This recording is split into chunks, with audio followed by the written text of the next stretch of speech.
In other news, with the new composition of lawmakers of the 20th Congress comes corresponding changes to the chairmanships of various committees in both chambers of Congress. Today, the heads of the various House committees were named, which Armela Las Moras dwells on and more in this report.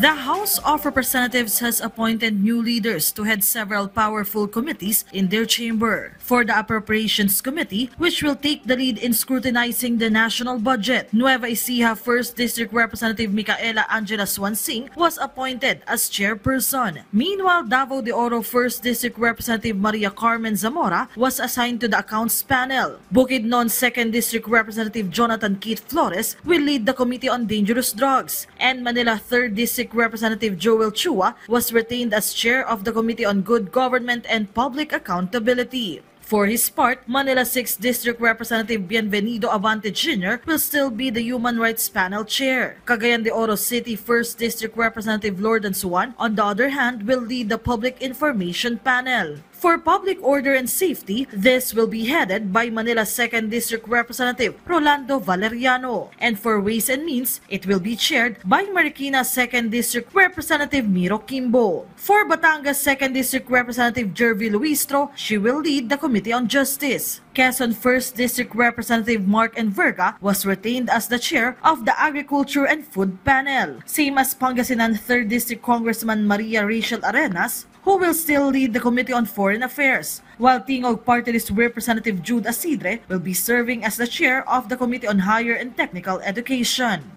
In their respective statements, the newly appointed committee chairs expressed deep gratitude for the trust and support of their fellow House members. At makakasa sila, siyempre, na pagpapatuloy natin kung ano man yung mga nasimulan natin na trabaho, ay makakasa sila na ganun pa rin kung gaano tayo maging masigasig. Nakakatuwa naman na at least yung trust ng leadership nasa akin. At parang bubuin yata ulit yung Quad 2.0. So andun ako. Pero used naman ako sa sa intrigues eh. So hopefully makaano tayo doon sa role na yon. As of now, the committee chairmanships and other positions for officials of the House are yet to be filled, which is why the plenary session was also scheduled earlier than usual.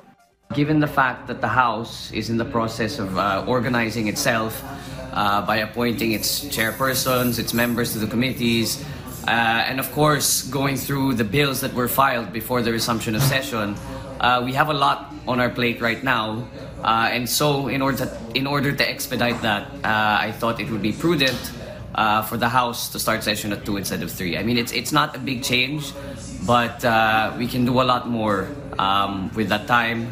And a lot more can be done within that 1 hour time span. According to House Speaker Martin Romualdez, this 20th Congress, they will prioritize proposed measures that will greatly benefit our fellow citizens, particularly concerning food, jobs, education, and healthcare.